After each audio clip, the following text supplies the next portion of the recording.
La erradicación de cultivos ilícitos ha generado numerosas protestas de campesinos que acuden a las marchas como mecanismo de presión social, como sucedió recientemente en Valdivia, Antioquia. Pero si se miran bien, estas manifestaciones se constituyen en la repetición de una historia, las de las legendarias marchas cocaleras que se dieron, increíble pero cierto, a finales del siglo pasado. Esta es otra de las que catalogamos, historia olvidada.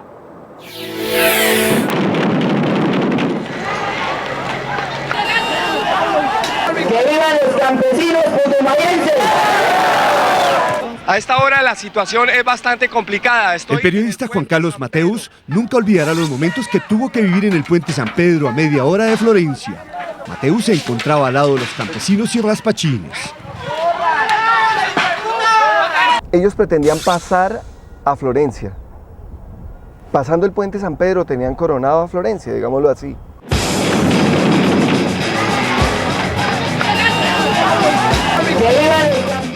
Se trataba de no dejarlos pasar.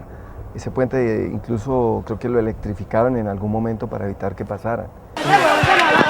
Todo esto sucedía durante las marchas cocaleras que comenzaron el 29 de julio de 1996. Cuando se armó el enfrentamiento, cuando estuvieron ya de frente raspachines contra el ejército, pues la cosa se puso bastante difícil, porque pues era piedras, machete, y del otro lado la posibilidad de que hubiera disparos. Y los soldados siguen mandando a este otro lado del puente bombas lacrimógenas. Esta es la situación que se vive en estos momentos. Nos cayeron las bombas lacrimógenas al lado. Hubo un instante que estábamos en el puente. Digo yo, corrámonos, se oye por ahí. Nos corremos y ¡pum! Cayó una molotov. Quedamos en un momento entre los campesinos y el ejército. Entre las piedras, entre las molotov, entre el humo. Hubo un momento que yo me cayó una bomba al lado de estas lacrimógenas, que quedé atontado. Ellos me ayudaron, me llevaron a una alberca, un baldado de agua, eso fue lo que me volvió y seguimos. Ese fue el momento más difícil. Estas famosas marchas comenzaron como protesta por la decisión del gobierno de Ernesto Samper de fumigar los cultivos de coca en los departamentos de Putumayo y Caquetá. ¿Qué otra organización grande puede planear, dirigir, coordinar, hacer coincidir los horarios, abastecimientos? Es muy difícil, solo la FARC. Según el general retirado Néstor Ramírez, entonces comandante de la 12ª Brigada del Ejército con base en Florencia, este fue un movimiento instigado por las FARC y el narcotráfico. La del 96 yo me atrevo a decir que era parte de un frustrado y precipitado intento de consolidar el plan estratégico para la toma del poder. Encontramos un acervo documental enorme. Mostraban los vínculos entre narcotráfico y guerrilla, pero allí también figuraba el plan, figuraba acción contra el ejército, contra el DAS, emboscadas, campos minados dentro de la ciudad, destrucción del aeropuerto, las pistas, destrucción del puente sobre el río Bodoquero, destrucción de la fiscalía, finalmente la insurrección general que debería coincidir con la toma de Las Delicias en el sur y la llegada de las guerrillas a La Calera. En ningún momento como organización. Algo que desmiente Eder Sánchez, uno de los líderes campesinos de la época. Pero en ningún momento lo que nosotros pudimos conocer es que en ningún momento hubo guerrilleros ni hubo gente armada, y por eso en los videos que se registraron en las marchas campesinas, la mayoría pues fueron golpeados brutalmente y no tuvieron la forma de defenderse, porque si hubiera habido armas, creo que hubiera habido muertos del ejército, de la policía.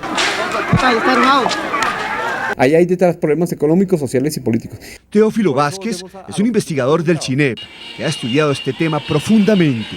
Así como es una exageración o un acto de ingenuidad decir que las FARC no estaba detrás, delante o a los lados de las marchas cocaleras del 96, también sería absolutamente erróneo decir que los campesinos, todos, fueron obligados por la FARC. Rolen el orden, no se pasen del límite. Durante un mes, estas marchas en las que participaron decenas de miles de campesinos mantuvieron en vilo al país.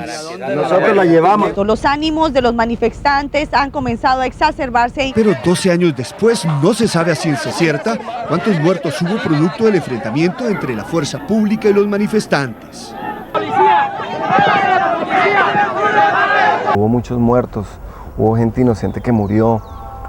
Eso fue muy duro. ¡Ey, ayúdenlo! Hubo mucha gente que dicen, en medio de esas balaceras, en medio de los enfrentamientos, que hubo mucha gente que mataron y que se fue río abajo. Estoy hablando del río Orteguaza. De eso muy difícil saberlo. Que yo haya visto, vi 2 muertos. Y 12 años después, La historia se vuelve a repetir. esta vez en Antioquia, un departamento que no es conocido por el cultivo de coca. La llegada de cientos de erradicadores manuales hizo que cerca de 5.000 campesinos hayan salido a protestar. Ahora ya son 25 departamentos que tienen coca. En ese tiempo en Naciones Unidas solamente hablaba de 12 departamentos, pero mire que la fumigación lo que hizo fue desplazar hacia otros departamentos. En el caso del Putumayo los desplazó hacia el Chocó y hacia Nariño, y hoy son los principales productores de coca. Entonces es un círculo vicioso. Según el gobierno, las nuevas marchas en el nororiente de Antioquia están siendo promovidas por las FARC, algo con lo que concuerda el general Ramírez, quien ahora es un respetado catedrático. Las FARC buscan generar conflictos, enfrentar al pueblo con su ejército y con su policía. Yo diría que si se acaba el narcotráfico, se acaba la guerrilla.